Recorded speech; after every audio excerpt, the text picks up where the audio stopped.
We're discussing more of today's top stories, including the iconic video that's clocked up, would you believe it, more than 60 million views. The question is, how do democracies respond to those scandals? And what will it mean for the wider region? Pardon me. That's right, carry on. My apologies.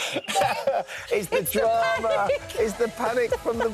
Oh, amazing. We've all been there. There they are. Look. Hello, good morning. 7 years since they became internet sensations. We're going to be chatting to Professor Robert Kelly and his children, Marion and James, still dancing and rightly so. sassy. Looking forward to talking to them after the break. So Tom and Saida are here to discuss more of today's biggest headlines. I mean, we just saw that clip. Can you believe it was 7 years ago? I'd assumed that it was in the pandemic. No. But it wasn't, was it? No, it wasn't. Shall we take a look at Yeah. it again? Let's have a look.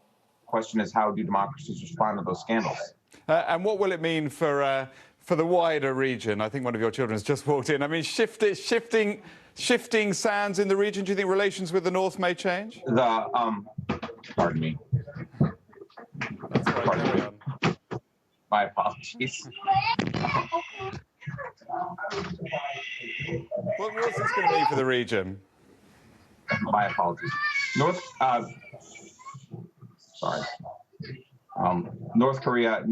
South Korea's policy.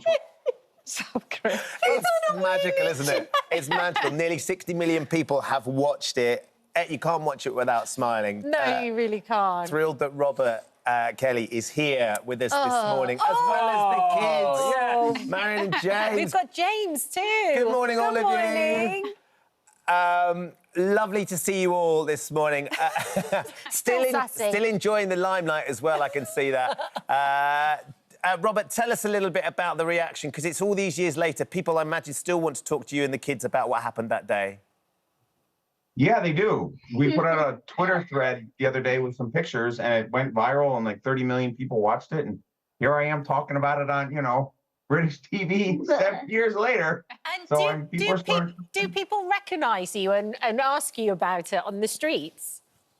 Sure, they do. I'm a college professor, and my students all, on the very first day, I tell them, I'm the BBC dad, and they all nod their head, and they know, and they've all seen it, and so yeah, and people still recognize us in the airport and say, "Are you the guy on YouTube and whatever BBC?" And yes, and so, Amazing. yeah, people still.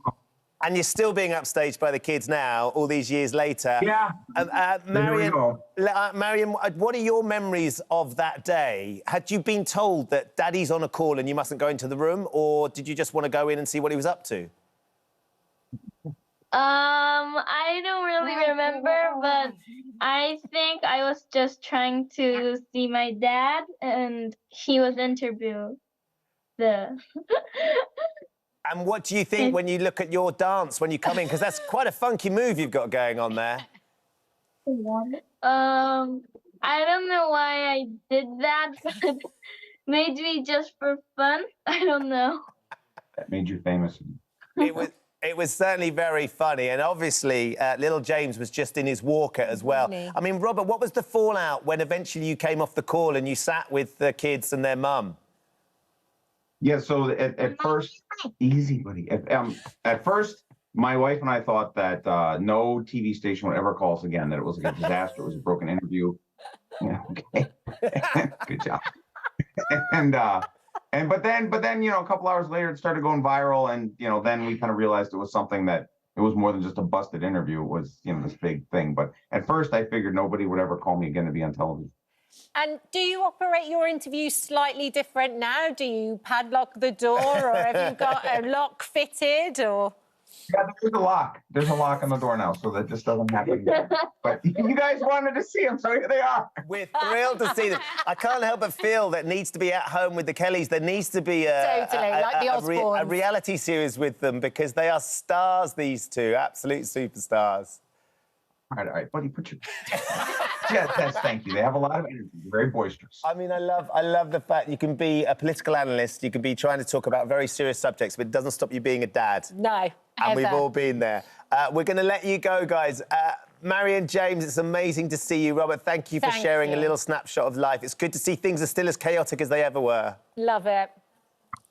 Thanks for having us.